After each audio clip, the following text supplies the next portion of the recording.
Voyons maintenant le phénomène de la propagande. Lors de la dernière capsule, j'avais arrêté sur ce sujet-là en démontrant que les vendeurs du cours, ceux qui veulent prétendre que ce cours-là est vraiment très très bon, et ici je ne parle pas nécessairement des enseignants, je sais que beaucoup d'enseignants sont très honnêtes dans tout ça, ils nous répètent qui se sont fait dire par les commissions scolaires et les directions d'école de dire que le cours est très gentil, qui permet une ouverture à l'autre, un dialogue, un mieux vivre ensemble, ce que sont les objectifs du cours en fin de compte. Donc, si on nous présente ça comme ça, on est tous d'accord avec ça. Écoutez, est-ce que je suis d'accord, moi, qu'on puisse dialoguer ensemble avec les gens de d'autres cultures, appartenant à d'autres ethnies, à d'autres croyances religieuses? Ben oui, on est d'accord avec ça.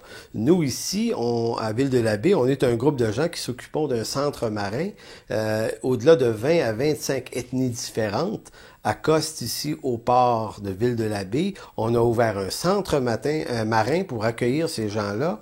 Et on a des Russes, des Ukrainiens, des Chinois, des Philippins, et bref, on en passe. Et qui appartiennent à toutes sortes de différentes religions. Et croyez-vous que ça nous pose un problème sur le plan du dialogue? Pas du tout. On aide ces gens-là, on leur offre un centre sur lequel ils peuvent obtenir des services, et ça complètement gratuitement.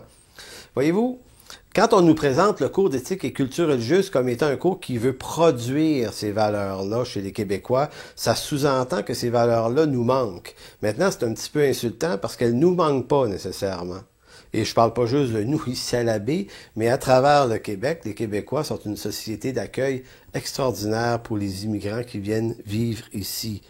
Cela dit, revenons sur les trois arguments de ceux qui nous vendent le cours.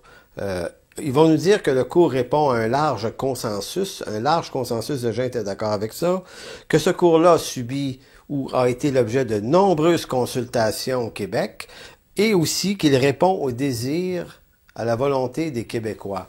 Ces trois points-là sont trois mensonges. D'abord, aucun des trois n'est vrai, et plus tard on verra pourquoi.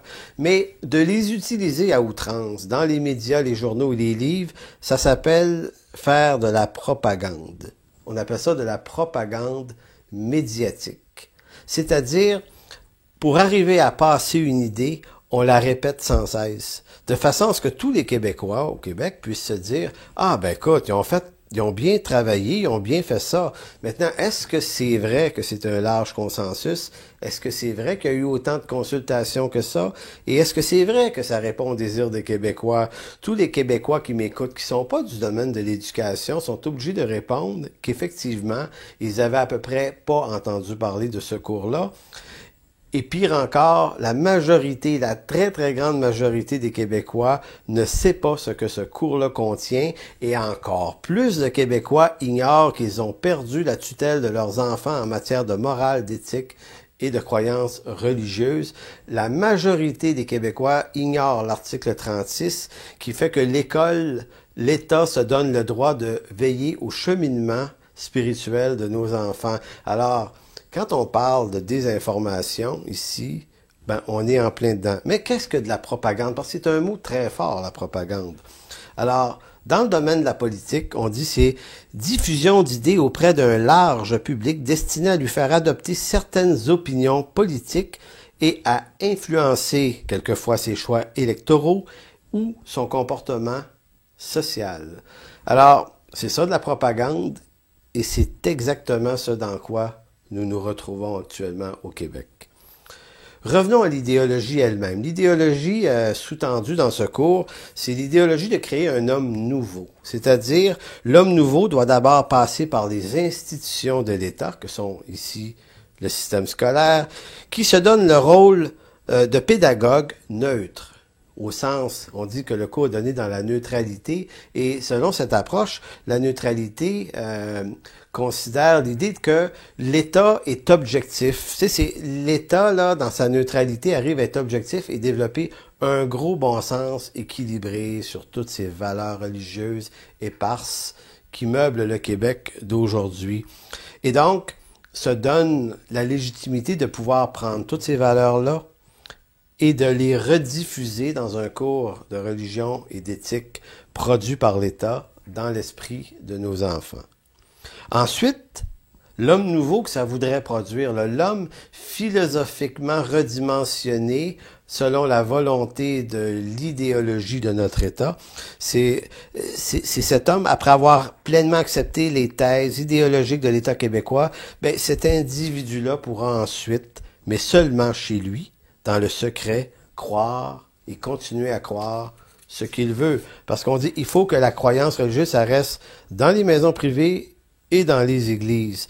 Donc, tout ce qui est du domaine de l'espace public, on va avoir des gens qui croient tous et qui expriment tous les mêmes opinions en matière de croyances religieuses, qui vont avoir tous et sans exception la même idée, la même bonté, si on veut, amener la même acceptation, et c'est l'interdit de la différence, l'interdit de penser autrement. Savez-vous à quoi ça nous ramène, cette notion-là? Ça nous ramène loin en arrière dans l'histoire, parce que au Québec, on n'a rien inventé. On reprend des vieux dada qui remontent à très très loin, mais je vais retourner aussi loin que le culte de l'empereur à Rome. Dans le système des césareries de la Rome de l'Antiquité, il y avait un culte qui s'appelait le culte du Pontifex Maximus. Le seul sceau officiel par lequel chaque peuple de l'Empire romain recevait la bénédiction et ensuite obtenait l'autorisation d'aimer ses propres dieux. Le culte de l'empereur qu'il y avait dans le monde romain, c'était pas un culte unique, c'est-à-dire que on ne devait pas qu'adorer l'empereur ou offrir des encens à l'empereur.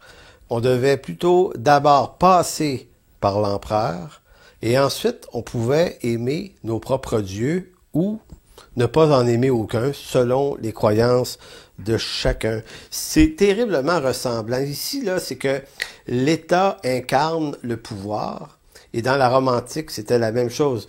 Rome exerçait un pouvoir républicain très très fort sur tous les peuples conquis, et la personne de l'empereur incarnait l'idéal de ce pouvoir-là, devenait l'entité, devenait presque le dieu de la chose, et c'était pas...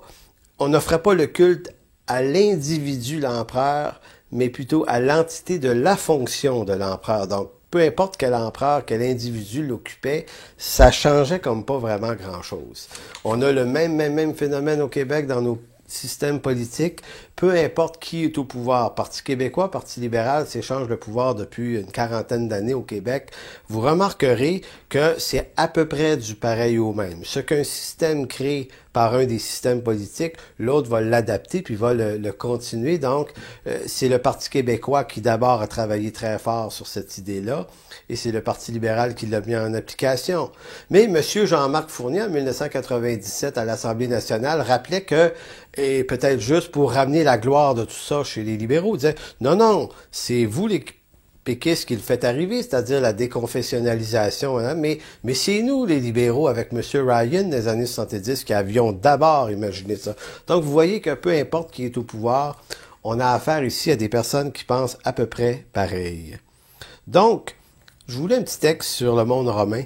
Puisque le polythéisme antique empêchait d'établir un seul culte identique d'un bout à l'autre de l'Empire, c'est celui de l'empereur qui en prit le rôle, identique pour tous les membres de la société, quelle que soit leur origine et l'endroit où ils se trouvent. C'est en ce sens que le culte impérial peut être considéré comme une institution et, en tout cas, comme l'un des piliers de la cohésion de l'Empire romain.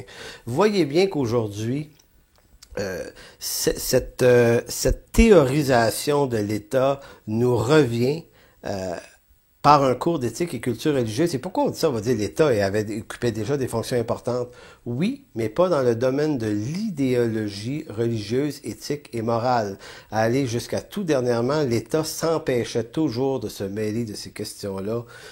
Plus maintenant, non seulement elle s'en mêle, mais c'est elle qui va diriger les systèmes de pensée en ces matières-là. Puis l'État se sert de ces tribunaux pour mettre en place des systèmes de loi qui nous forcent à dire oui et amen à tout ça. Donc on peut dire du gouvernement québécois que il est devenu le nouveau Pontifex Maximus Etatus de tous les citoyens québécois.